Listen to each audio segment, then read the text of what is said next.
And okay, so it says we are live. All right.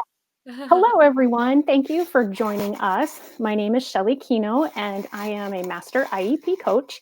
I work with families and school districts trying to build relationships and partner with both parties to help make the experience at the IEP table as clean as possible and that everyone understands what's going on both sides. I will be directing things to the IDEA law, but I am not a lawyer. So what I'm doing is not giving you legal advice. This is just my understanding of the law. Jamie is a special services coordinator, so she also won't be giving you legal advice, but she also knows the law. I'm a former special education teacher, so we both are very familiar with the law. I just want to give you, I've got some notes here, so I just want to go over a couple things really quick, and then I'll have Jamie introduce herself. And actually, nope, go ahead and introduce yourself now. Okay. I like Shelley just said, I'm Jamie Pence. I am a special services coordinator and school psychologist as well in Southern Illinois. So like she said, I'm not an attorney either, and I just read up on things and watch a lot of webinars and kind of live in this crazy world right now. So just here if you have any questions, and I think we're gonna ask some questions as well. So yeah. So first, I just wanted to go over the fact that, in the United States, if you are watching this live or you watch the replay of this, we aren't really going to talk international things, but we will just talk about what's happening here in the States. Every state has had some sort of closure, whether those are temporary closures or, in fact, I can show you, let's see, not that one. I don't know if it's going to let me do that. I wanted to go to a different page, but let's see. I had a map that I was going to show you, but anyway, all the states have had some sort. Either they have already determined that they're closed for the rest of the year as far as physically attending, or they're closed through April now. I don't know. Have you? Well, I just lost all my notes. That's great. That's what happens when you go live. So everybody is experiencing some version of what Jamie and I are going to talk about tonight. And a couple things that I just wanted to hit on, and I'll have to pick up my notes because I want to do a direct quote. I don't want to misquote her. So Betsy DeVos, our Secretary of Education, did talk about how we have to be creative during this time in order to be able to touch and reach everybody. So that's the concept of it, but I'll tell you exactly what she says here in a minute. And I forgot where I was going with that. So Jamie knows that's how I am. That's where we're all at right now. It's okay. I know what I was going to say. Active God days versus remote learning days, which here in Illinois, we just started remote learning days yesterday. Prior to that, we had 2 weeks, a little over 2 weeks. Yep, right at 2 weeks. Of active God days. And what that meant is that schools were encouraged in Illinois to send enrichment activities or just any kind of activities to keep the kids busy because we didn't know what was happening as far as after those 2 weeks. And so schools don't have to make those days up, and nothing needed to be graded during that time. And Jamie, if I misrepresent something, just let me know. Okay. But now that we are under the remote learning, the students do have some assignments, and they are going to have to turn stuff in, and it is going to be graded and assessed. And they're going to have to, and Jamie can talk more about this because she's still in the school system. So she's going to talk a little bit about what her district is doing right now. And so she'll tell us a little bit more of what that looks like in just a minute. And e-learning, if schools were already set up for e-learning when this took effect, they kind of just went right into that. And so they the God days. So some districts across the state of Illinois have continued on, while others have been on an extended spring break, basically. So Jamie, I'm going to ask you while I pick up my stuff, Sure. to go ahead and just anything that I didn't clarify clearly there, or if you just want to go ahead and talk about what's happening in your district right now. Sure. Yeah, I think, like Shelley said, we are on remote learning now instead of active God days. And I think the biggest clarification on that is just that now the students are accountable for things that they're doing. Before we were just, we provided activities, more of enrichment, things to do for these 2 weeks off. Now it is more the students are assessed and graded on what they're doing. And I use the term graded loosely. I think in our district specifically, which every district in the state of Illinois had to have a remote learning plan put into place rather quickly. I think the deadline is Friday, and put it on their website. And our plan, it basically just states that we're going to provide 1 to 3 activities in each subject area for students to complete throughout a week time, and then assess and grade based on those, with the caveat that we know that students are going to have very specific circumstances, whether that be IEP circumstances or just we know what's going on at their home, and we know that um, remote learning is not always feasible in everyone's home for Right. nature of just how that is. So just a lot of just working together, giving the activities. Definitely, there is some accountability there. We are checking in on kids who aren't responding or students who aren't responding to the teachers, but just really making sure there's some sort of learning going on, whether that be watch this video and do a scavenger hunt, or just here's the writing assignment that we would have done at this time anyway. It's a very wide variety based on the grade level and then also teacher preference too. So you said 1 to 3 activities. Is that per week or per day per subject? Um, we're recommending that per week per subject, really. We are really, when our state board put out their guidance document, which I know Shelley has linked and she'll share with you later, they put out a really nice chart of time of what remote learning should look like. That remote learning does not mean e-learning. Those 2 words aren't synonymous all the time.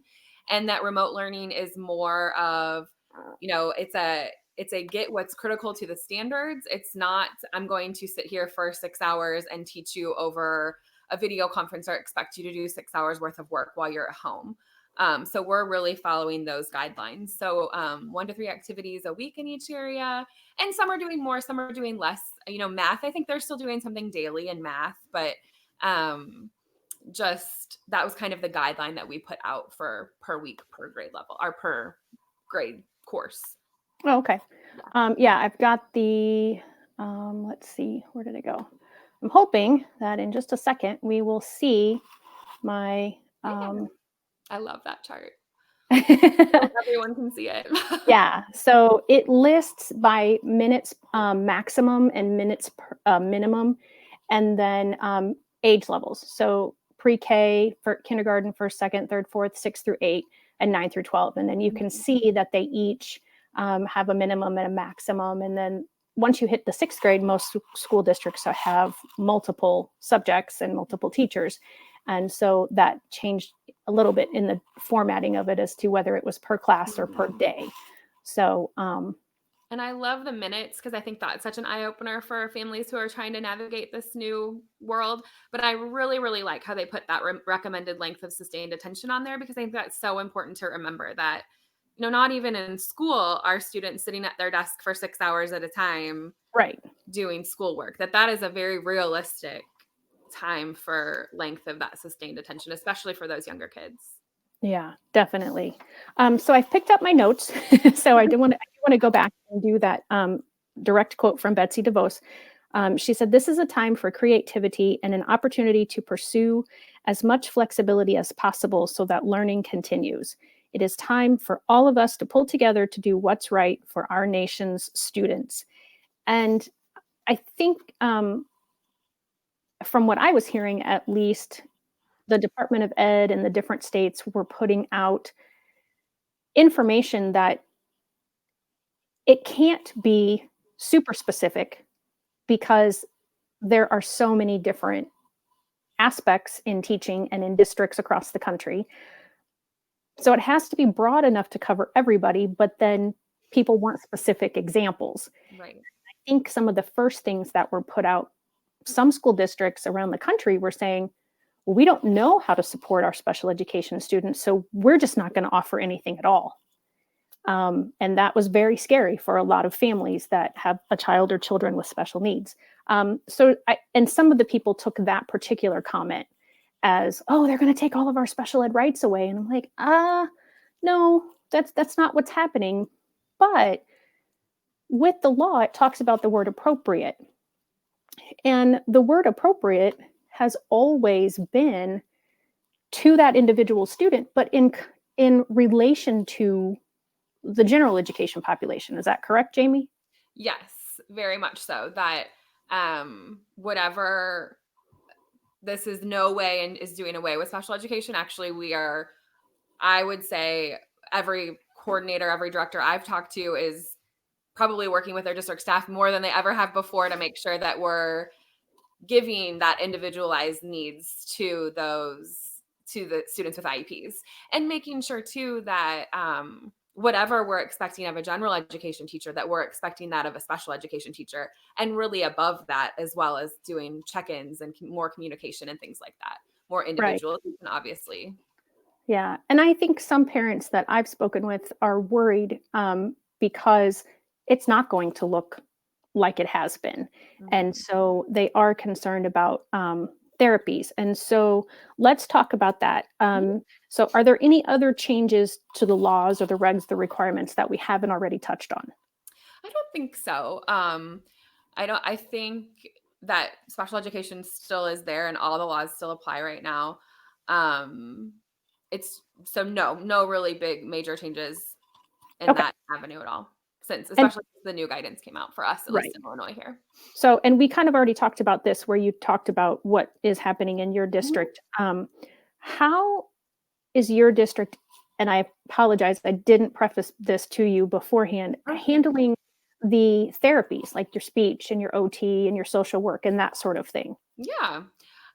We are right now just, and I'll probably sound like a broken record by the end of this when I say that communication is really what we're doing right now.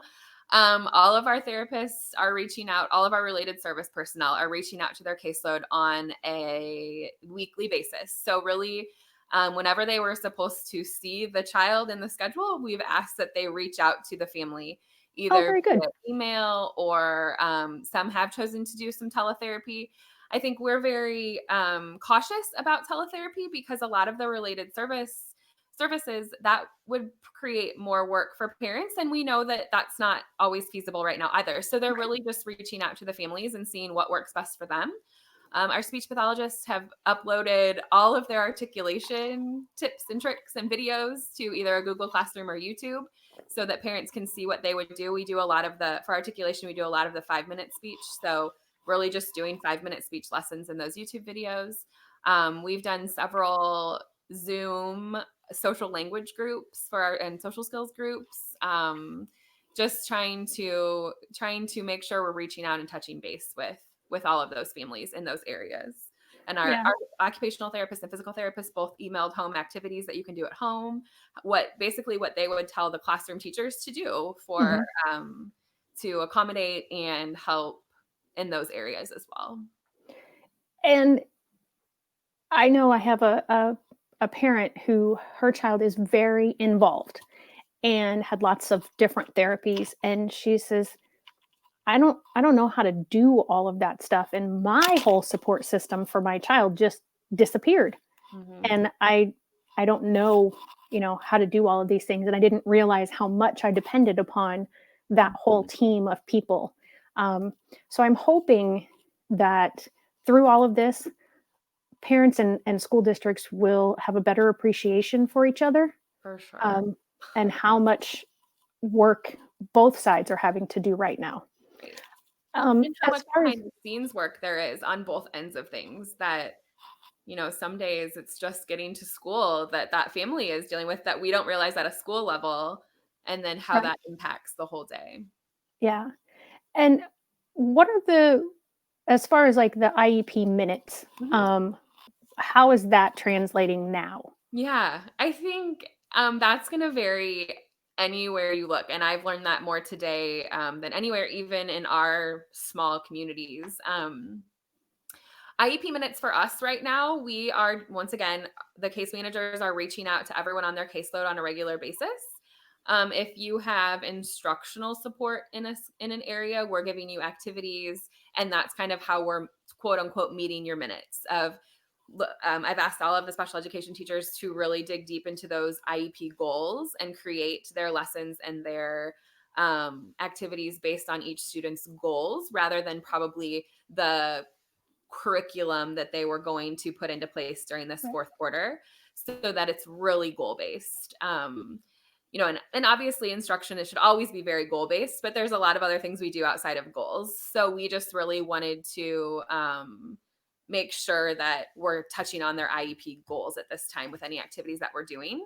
Mhm. Um, we have kids, if they attend math and special education, that's 225 minutes per week. And I would guess that I don't want them to spend 225 minutes per week on math. So minutes in that way are definitely, minute by minute, that's not happening. But I think we're getting the activities out there.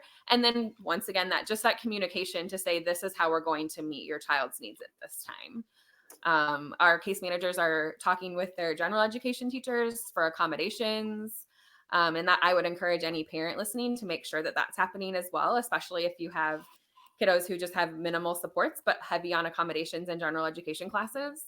We have a lot of teachers who are reading things and then sending the text to speech to the students rather than just having the teacher send out the book or anything like that. So just Good. things like that we're continuing to look at IEPs and do that way. And my understanding of things that have been put out from the Department of Ed is because this has never happened Mhm. before,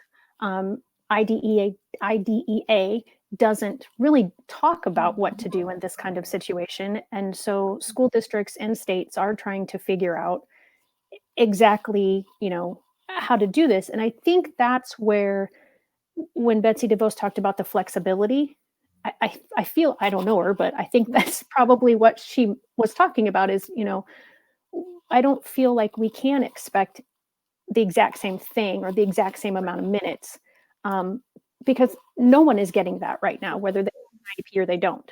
Right. So I've had a couple of people reach out to me, and Jamie and I were talking about this before we started, that their first question was, what do I have to do to get compensatory services? Because now my child isn't getting what they're supposed to be getting in their IEP. And I think from my understanding of what's been put out, and maybe you have a different understanding or you've actually been told differently, that um, schools have to be making a good faith effort to reach their families with IEPs and reach those students and however that looks, Mhm. whether that's video or audio or whatever modem they're using or mode that they're using.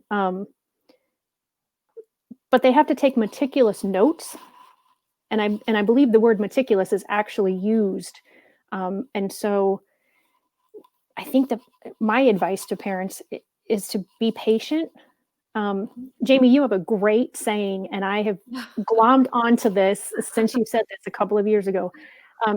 Talk about this amount of time. Yeah. Well, actually, I was talking to another person earlier today too, and I actually figured it out that if we don't go back to school by the end of this quarter, we will miss an entire fourth quarter of education. And I am not in any way downplaying education, but at the end of the day, it is less than 2% of a child's complete educational classroom-based career.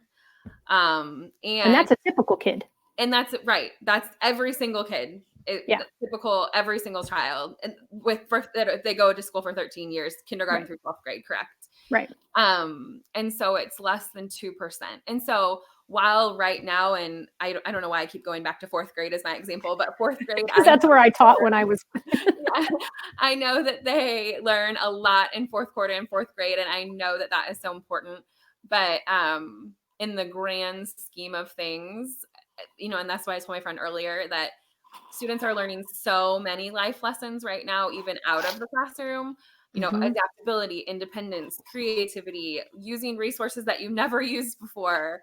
The list goes on and on and on. That I think it's a reminder to keep that in perspective as well. Now, that's not an excuse to not give activities and Right. not do anything. That's still very important, and meeting those standards, meeting those goals. But I just think when we really have to keep a big picture. I could go on about this for a while, but I saw another really great quote from a teacher who actually taught in New Orleans when Hurricane Katrina happened, and they missed almost the same amount of time. And she said, she was like, I know you're stressed out. I know that this is happening for everyone, and it's the stress of just what's going on, not just missing school. And she said several times that, those students are still doctors, nurses, lawyers, hairdressers, stay-at-home moms, successful humans. Right. That, while very important, not downplaying that I love education, obviously, Right. but definitely good to have a good perspective about it too.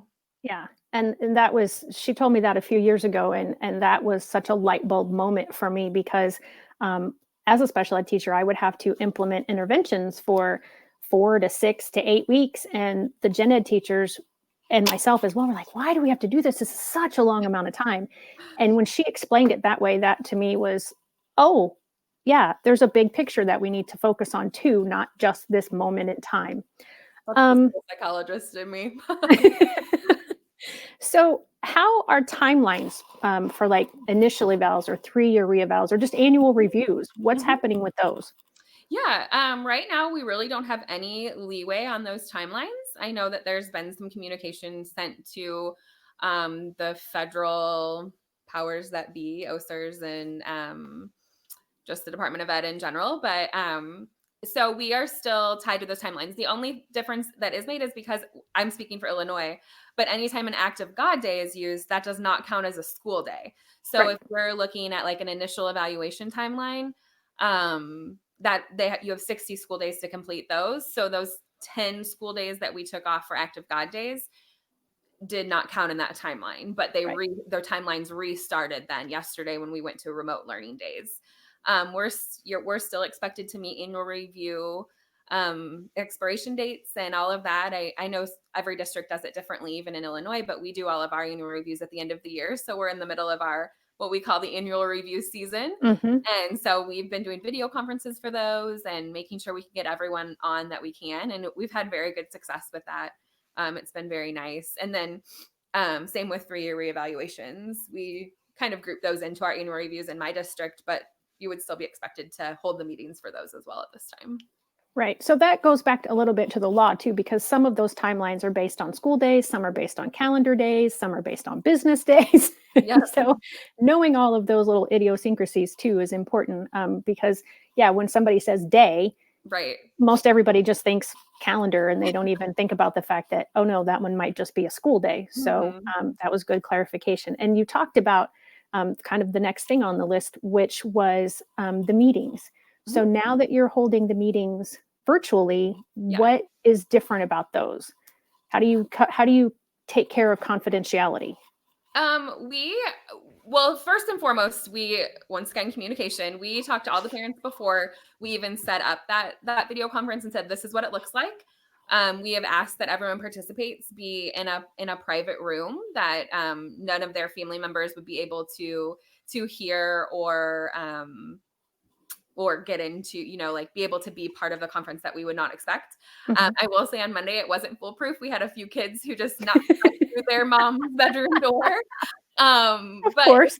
it kind of provided a good laugh and we took care of that and then went on with the meeting.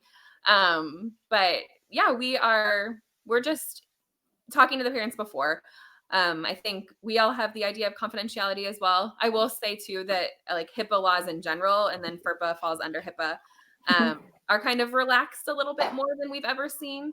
And so that has been helpful too. But just the communication with everyone to make sure that we all know we're going to be on video conference. This is what it could look like. Um, that confidentiality stays the same. I'm more worried about the confidentiality in like the Zoom meetings with like the social language groups that I was talking about and things like that. That's Mhm. where we've seen more of the really big concerns about confidentiality of knowing, okay, if we're going to have 4 kids in this group, then obviously all 4 of those parents might see that your child is also in this group. So we've sent some email communication so it's in writing that they're aware that's happening, and so we have that same type of communication for meetings as well. Right. And here in Illinois, we typically can't record meetings. We're a two-party consent state, but a lot of states around the country are not like that. Right. So, and some of these, like the Zoom meetings, I think they automatically record, or is that, do you have to make it record? Do you I remember? I do not know. We are using Google Meets through our Okay. or through our school district emails. Mhm. So we are not using Zoom just because of some of the confidentiality of some of the privacy issues more than anything that have occurred through Zoom that we've seen. Right. I spoke with a counselor that I know, and I was asking her because she's having to do things this way too. And she was telling me that for HIPAA, like Apple FaceTime is considered okay right now. Mhm. Zoom, Google Meets, I think it was, or Google Hangouts. Yes, they're the same one. I just learned that too. Yeah. Skype, Facebook Messenger, which I was really surprised by. But so, yeah, there's a lot of different avenues that teachers have to Mhm. reach out virtually. But yeah, just making sure that it's not recorded was a big thing that I was hearing today from the Council for Exceptional Children. I watched one of their little blurbs, Mhm. and they said, just keep telling people that you can't record, but also think maybe somebody's going to forget or somebody's going to do it anyway. Right. So just still be very careful with what you say and what you show and that sort of thing. Um, how are well, not how is your district, or what's the ruling about? Is this a change of placement or not? Yeah, this is a question that I honestly I don't think anyone has an answer for. I've listened to so many webinars and then also attended some like lawyer Q&As, and some are giving the advice that yes, it is a change of placement and we should be amending every single IEP to make that change of placement and everything like that. Others are saying this is not a change of placement because every single student is experiencing this. So I my district themselves, we're handling it. I'm gonna cough really quickly. I'm sorry. Okay.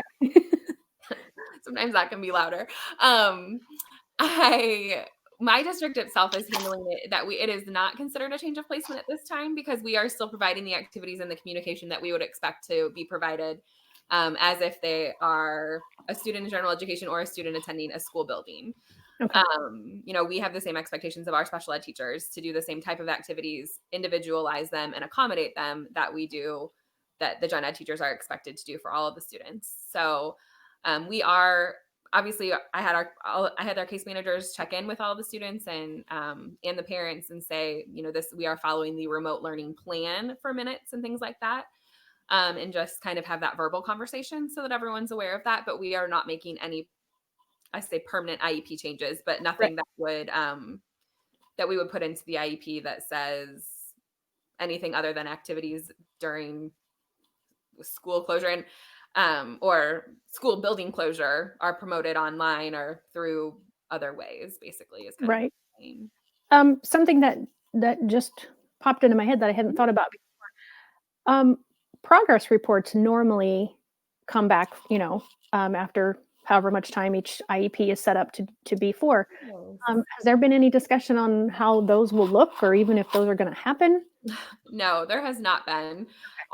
We do our progress reports kind of how our IEP meetings fall. We're lucky enough to follow them in quarters. So our third quarter progress reports do usually tend to fall. We almost kind of do 5 progress reports because we do them quarterly with the quarters of the actual school year. And so we're lucky to get third quarter in and those third quarter progress reports done and sent out. We haven't even discussed what that will look like as far as fourth quarter progress goes, or Right. if it'll be kind of just maybe will be where our amendment comes into play. Of there'll be a verbalization as to how things went. Right. Yeah, we haven't really. Our next big topic is grading as a whole, and progress reports will come into play there for sure. So Yeah. All right, Jamie, I just have a couple more things, and then I haven't gotten any questions in the chat, so we don't have to answer any of those. So that's a good thing. Um, what what tips would you have for parents all across the country at this time, yeah. either just starting in this, oh, okay, my school's been closed down for a couple of weeks, or all the way through to the ones that know their kids aren't going back physically to school this school Mhm. year? Yeah. My number one tip that I've been telling everyone and giving myself every day is to breathe. It's a time, and it's frustrating for me. I'm an answers person. I want answers immediately, and I want them to be the correct answer as soon as I get them. And I don't want the answer to change. And I think that has been hard. We don't have the answers, and no one does really. This is so new for all of us, especially those districts that didn't even consider having an e-learning or remote learning plan before yesterday. And now have to have one that fully works and is magical for 6 weeks. Yeah. So that's my first, just, be okay that the answer might be, I'm not sure, but I'll get back to you. But make sure that the answer is, I'm not sure, but I'll get back to you.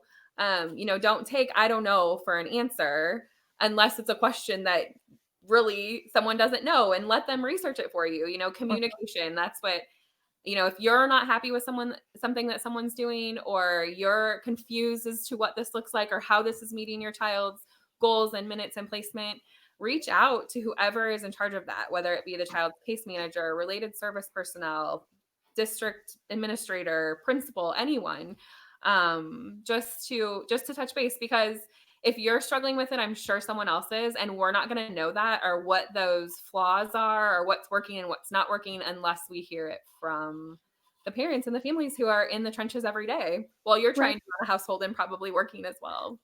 Right. So, Yeah. All right. Is there anything else that you would like to share? No, I think that covered a lot of things. I'm so happy that you asked me to do this. I think it's really helpful, and I hope that those people watching got something out of it, and maybe feel a little better, at least know where to go when they have those questions, or what happens there. So. Yeah. Yeah. I think I know we didn't have a lot attending live. In fact, the ones who were attending, two of them were my family members. So Mosquitoes family. But yeah, there hopefully, there will be a lot of people watching this later at their convenience. And if you have any questions, if you are watching the replay of this, definitely send me a note. And if I don't know the answer, I will research it for you, and probably contact Jamie if I can't figure out the answer myself. I'm happy to help in any way too. If you get a lot of questions, we can even do this again if you have more questions that pop up later. So okay, that would be perfect. Yeah. Well, thanks everyone that is here and will join us later. And thank you, Jamie, for joining us. Thank you.